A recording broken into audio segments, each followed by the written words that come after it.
Good evening students.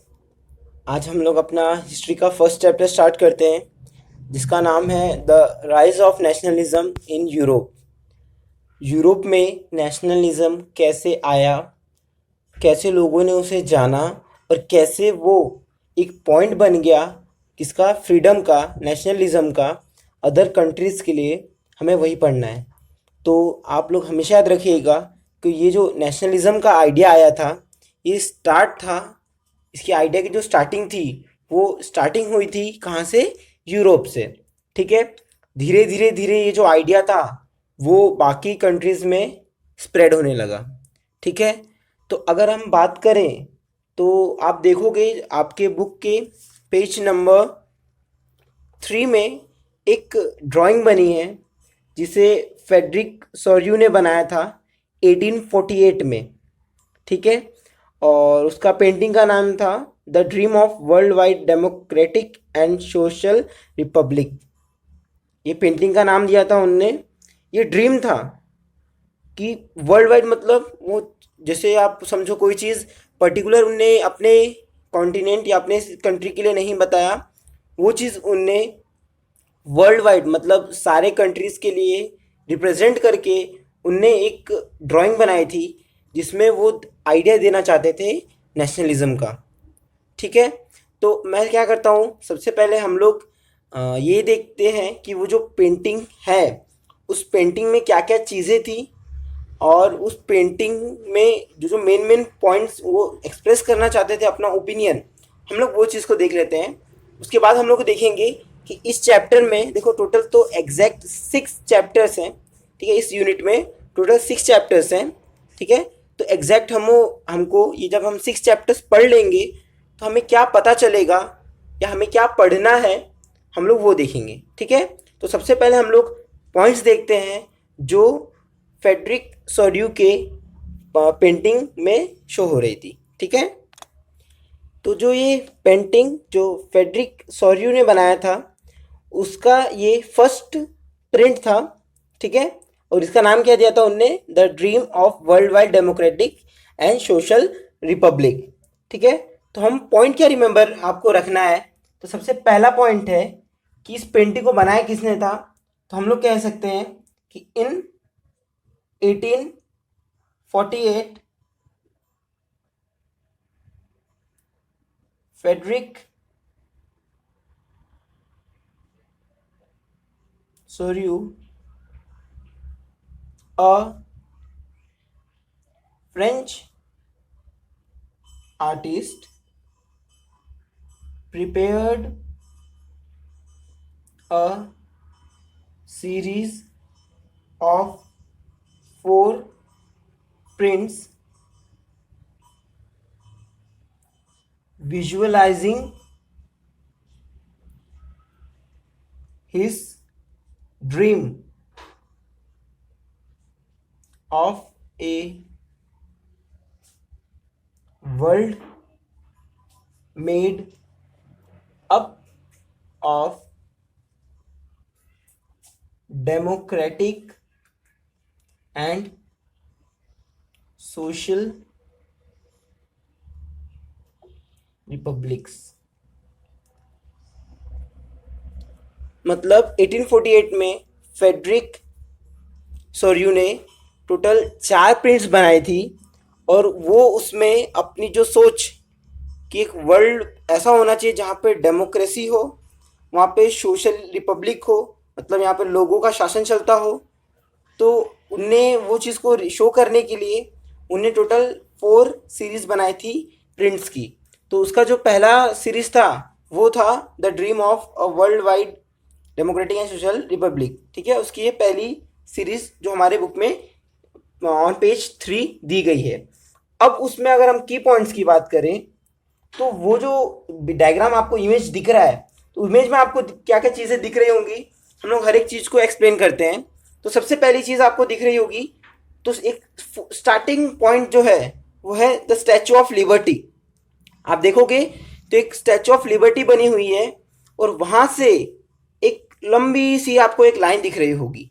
आपको दिख रहे हैं लोग जो लाइन से खड़े हुए हैं और सबके हाथों में अपने अपने कंट्री का फ्लैग है, ठीक है। और आप लोग अगर देखोगे उस फिगर को, तो फिगर में आप लोग को, अगर आप स्काई को देखो तो आपको वहाँ पे जीसस क्राइस्ट दिखेंगे और अदर डिवाइन भगवान लोग आपको दिखेंगे जो अपना अपना आशीर्वाद दे रहे हैं। और अगर आप ज़मीन को देखोगे तो आपको वहाँ पर एक कचरे का ढेर दिखेगा, ठीक है। कचरे का ढेर है। एक काम करता हूँ, मैं आप लोगों को जो वो फोटो है उसको जूम करके समझाता हूँ। तो देखिए यहाँ पर आपको एक स्टैचू दिख रही है, that the statue of liberty, ठीक है। अब आप देखोगे तो यहाँ पे थोड़ा सा इसको इसको उनने रिप्रेजेंट किया, स्टैचू ऑफ लिबर्टी।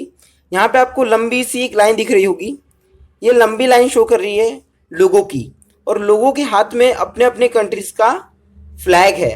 अगर हम स्काई की बात करें तो यहाँ पर देखिए आपको एक जीसस क्राइस्ट दिखेंगे और यहाँ पे बहुत सारे डिवाइन पावर्स दिख रही हैं। अगर आप ज़मीन में बात करो तो आपको एक कचड़े का ढेर दिख रहा होगा, और अगर हम ध्यान से देखें तो देखिए कचरे के ढेर में हमें क्राउन मतलब एक राजा का मुकुट दिख रहा है, और भी वैसी कुछ रिलेटेड चीज़ें दिख रही हैं।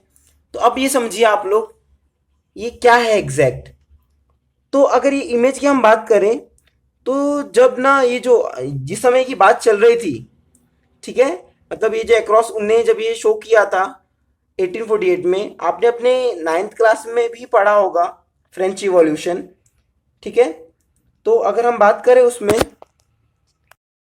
जो भी आर्टिस्ट फ्रेंच आर्टिस्ट जो उस समय थे वहाँ पर, तो सब लोग क्या करते थे, एक फीमेल फिगर, जैसे हम लोग इंडिया में भारत माता एक फीमेल फिगर है, सब लोग क्या करते हैं उन्हें क्या पर्सोनिफाई करते हैं, मतलब हम लोग क्या करते हैं उनको रिप्रेजेंट करते हैं एज अ मदर इंडिया। तो वैसे ही वहाँ पर लिबर्टी को, फ्रीडम को एक फीमेल फिगर दिया गया था, ठीक है। लाइन से यहाँ लोग लगे हुए हैं, सब अपने अपने फ्लैग्स लेकर यहाँ आ रहे हैं। ये चीज़ ये शो कर रहा है कि सारे लोग चाहते हैं कि हमें सबको फ्रीडम मिले, हमारे यहाँ जो भी किंगली रूल है, मोनार्कियल रूल है, वो हट जाए, और हमारे यहाँ भी क्या है, नेशनलिज्म। तो ये देखो एक क्या है, एक तरीके से आइडिया ही तो है।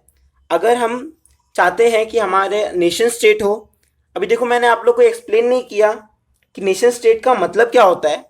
तो वो जो चीज़ है, मतलब अपने हम चाहते हैं कि लोगों का रूल हो, कॉमन कल्चर हो, कॉमन हम लोग का बैकग्राउंड होना चाहिए, वो कुछ फीलिंग्स को हम लोग कहते हैं नेशन स्टेट। मैं आपको अच्छे से नेक्स्ट वीडियो में एक्सप्लेन कर दूंगा कि नेशन स्टेट मतलब क्या होता है। तो वो लोग जो चाहत होती है लोगों की कि हमारे यहाँ भी नेशन स्टेट होना चाहिए, राजा महाराजा वगैरह नहीं होना चाहिए, तो उसी आइडिया को बोलते हैं हम लोग नेशनलिज्म, ठीक है। तो अब ये चीज़ तो हमने देख लिया डायग्राम में क्या क्या है। अब हम लोग क्या करते हैं, हम लोग पॉइंट वाइज लिखते हैं कि हमें इस डायग्राम, मतलब ये जो एक हम डायग्राम से अच्छा कहना चाहिए, हमें जो पेंटिंग है फेड्रिक सॉर्यूट फिगर है ये, या फर्स्ट पार्ट है, उसमें वो क्या क्या पॉइंट एक्सप्लेन करना चाहते थे, हम लोग उसे पॉइंट वाइज लिख लेते हैं तो हेल्प होगी। अब हम पॉइंट लिखने चालू करते हैं। तो सबसे पहली चीज़ जो दिख रही है वो आपको दिख रही है, the peoples of Europe and America, जिसमें कौन कौन लोग हैं, man and women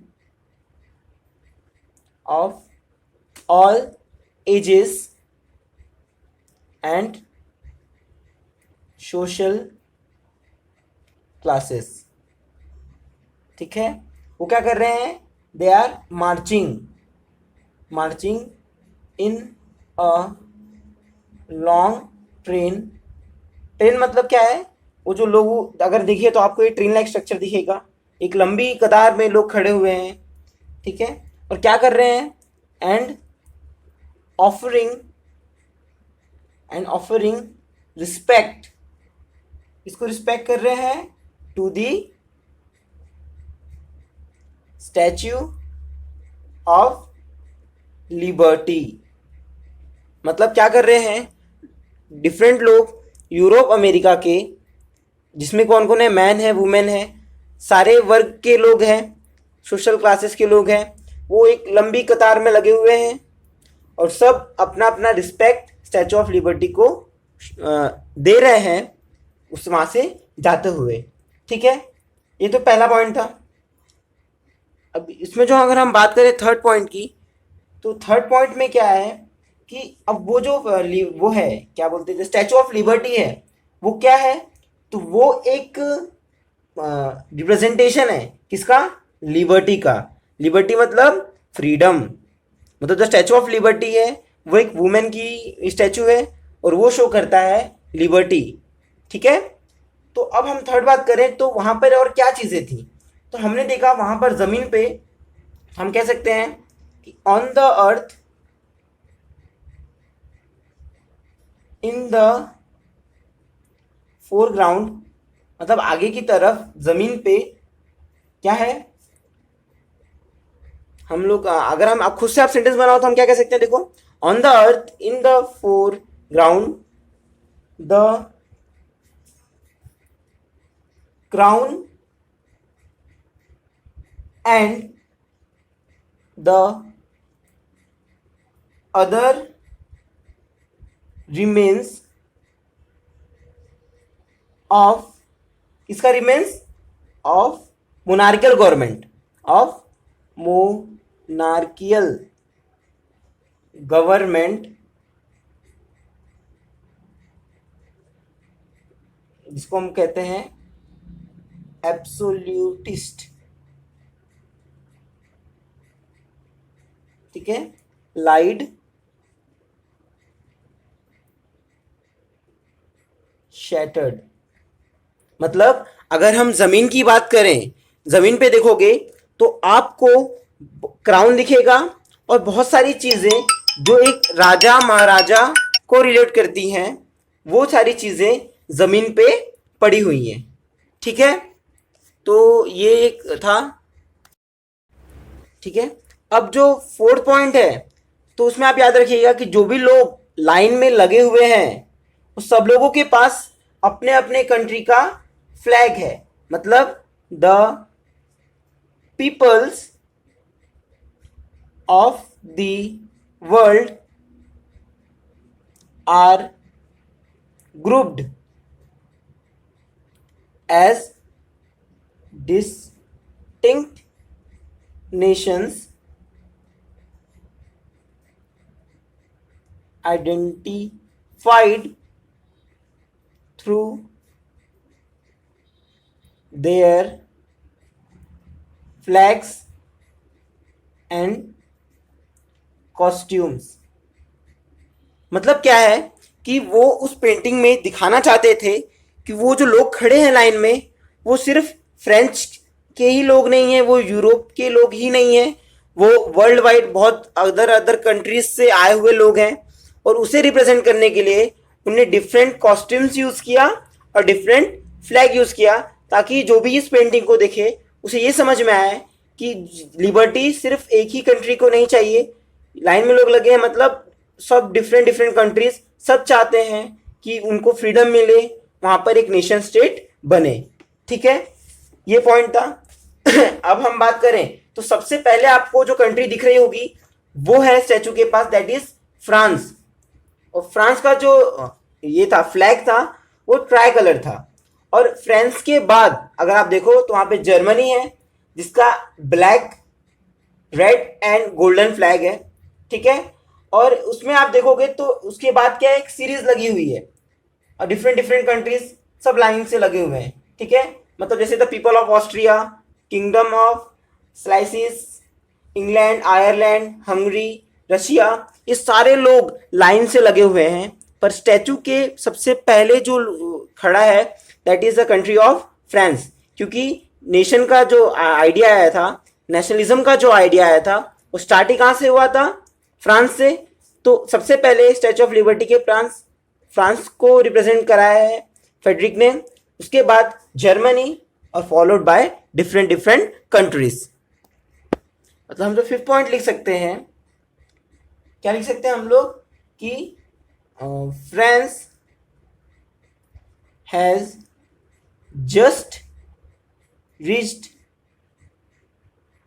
the Statue of Liberty, followed by Germany and other countries। ठीक है, मतलब फ्रांस जो है वो स्टैचू के पास पहुंच गया, मतलब उसने पहल कर दी है किस चीज़ की, कि उसे नेशनलिज्म चाहिए।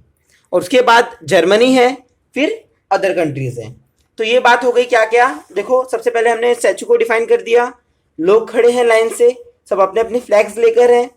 उसके बाद हमने ये शौक बता दिया कि ज़मीन पे राजा महाराजाओं के क्रॉन पड़े हुए हैं, मतलब अब लोग चाहते हैं, डोंट वांट कि हमें नहीं चाहिए राजाओं, अब दे चाहते हैं कि हमें अब चाहिए लोगों का rule, they want a nation state. अब एक आखिरी चीज़ जो बची है एक्सप्लेन करने के लिए, वो है जो भी जीसस क्राइस्ट या अदर डिवाइन पावर्स जो स्काई में है वो हम लोग देखेंगे। उसे लिख देते हैं हम लोग, क्या लिखेंगे हम लोग, द फ्रॉम द हेवन, या हम कह सकते हैं कि क्राइस्ट, जो जीसस क्राइस्ट थे, सेंट्स एंड एंजल्स। तो आसमान से क्राइस्ट, सेंट्स और एंजल्स देख रहे हैं, और ये चीज़ उन्होंने शो किया है फ्रेटर्निटी दिखाने के लिए। फ्रेटर्निटी मतलब फ्रेंडशिप, सपोर्ट, मतलब ये दिखाने के लिए कर रहा है उनने कि ये जो आइडिया है नेशनलिज्म का, एक नेशन स्टेट का, इसे ऊपर से गॉड भी क्या कर रहे हैं, सपोर्ट। ठीक है, तो क्या क्या पॉइंट आप रिमेंबर रखोगे। सबसे पहला है कि 1848 में फ्रेडरिक सोर्यू ने टोटल 4 प्रिंट्स बनाई थी, जिसका पहला प्रिंट है वो हमारे पेज नंबर 3 में दिया गया है। ठीक है, उसका नाम क्या था, the dream of world wide democratic and social Republic. अब ये प्रिंट बनाया गया था ताकि लोगों के अंदर नेशनलिज्म आए। ठीक है, अब इस प्रिंट में क्या क्या चीज़ें थी, तो था the people end of Europe and America, वो लोग सारे लोग यूरोप के, अमेरिका के, जिसमें मैन हैं, वुमेन्स हैं, ऑल एज ग्रुप्स और क्लास के लोग हैं, वो सब लाइन से मार्च करके लाइन में लगकर जा रहे हैं और स्टैचू ऑफ लिबर्टी को अपना रिस्पेक्ट शो कर रहे हैं। वो सब लोगों के पास अपने अपने फ्लैग्स हैं और नेशन कॉस्ट्यूम्स हैं, ये शो करने के लिए कि they belong to different different countries. ठीक है, और उसके बाद क्या बताया गया है कि अगर हम ज़मीन पे देखें तो हमें वहाँ पर दिखेगा राजा महाराजाओं के क्राउन्स और अदर रिलेटेड चीज़ जो भी मोनार्कियल गवर्नमेंट में होती हैं, वो सारी ज़मीन पे गिरी हुई हैं कचरे में। वो शो कर रहा है कि अब लोग चाहते हैं कि मोनार्की रूल वहाँ से हटे। उसके बाद बोला गया है कि आसमान में दिख रहा है कि वहाँ से जीसस क्राइस्ट, सेंट्स मतलब पंडित लोग और एंजल्स लोग इस सीन को देख रहे हैं और अपना अपना आशीर्वाद दे रहे हैं, मतलब वो भी सपोर्ट करते हैं द आइडिया ऑफ नेशनलिज्म। ठीक है, अब अगर हम बात करें तो हमें इस चैप्टर में एग्जैक्ट इस यूनिट में पढ़ना क्या है कि जो नेशनलिज्म का जो आइडिया था वो आया कैसे, जो भी जो नेशन स्टेट बने वो नेशन स्टेट के क्या क्या प्रॉपर्टीज़ होती हैं, मतलब नेशन स्टेट बने उसके कारण ही जो मल्टी नेशनल डायनेस्टी थे, मतलब जो राजाओं महाराजाओं का जो रूल था वो हटा। तो ये नेशन स्टेट क्या है वो पढ़ना है हमें, कौन कौन से स्ट्रगल्स हुए ये नेशनलिज्म के लिए, फ्रीडम पाने के लिए, जो भी एक्शंस लीडर के थे, कॉमन पीपल के थे, वो सारे चीज़ें हमें इस चैप्टर में पढ़ना है। तो this chapter will look at the diverse processes through which nation states and nationalism came into being in the 19th century Europe.